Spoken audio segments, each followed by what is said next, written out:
Hatimaye Mbosso ameweza kuweka ukweli wote hadharani kabisa. Nitakuwekea hapo uweze kumsikiliza Mbosso alivyokuwa anaongea kuhusiana na nini hasa ambacho kilipelekea yeye na Aslay kutokupatana kabisa, lakini pia mpaka sasa hivi akagusia kidogo sana kuhusiana na swala la kolabo yake yeye pamoja na Aslay. Kwa nini amepata wazo la kusema kwamba afanye kolabo kati yake yeye pamoja na Aslay? So I hope unatamani sana kusikia kutoka kwake Mbosso. Nitakuwekea hapo uweze kusikiliza Mbosso mwenyewe alivyokuwa akizungumza.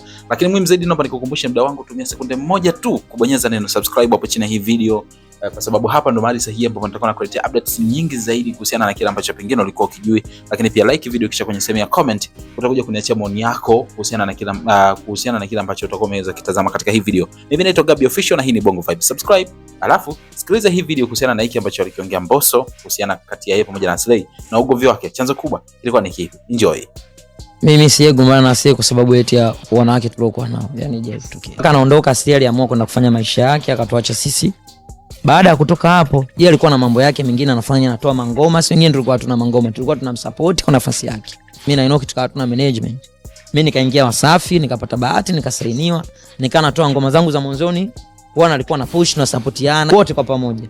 Lakini baadaye ghafla tu mambo yakakatika. Nikaona yeye kananifollow ghafla, kananifollow mbona bila sababu za msingi, na mimi nikamunfollow. Kwa hiyo kama eti kulikuwa na issue ya maana, hakuna hata issue ya maana bro wangu. Ni upuuzi tu. Ni upuuzi kwamba huyu anafanya kazi zake huku na anafanya kazi zake huku.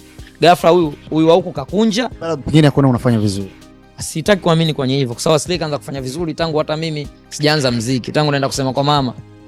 Na kuna muda huwa sipendagi yani ukaa kufanya interview za kuzungumza hivi vitu kwa sababu vinatengeneza bado chuki, yani kuna muendelezo wa chuki. Hiyo ni mbaya zaidi. Haikai poa. Mpaka umekuja na idea kufanya collab ya pamoja. Unawisha ya matofauti yaondoke kabisa.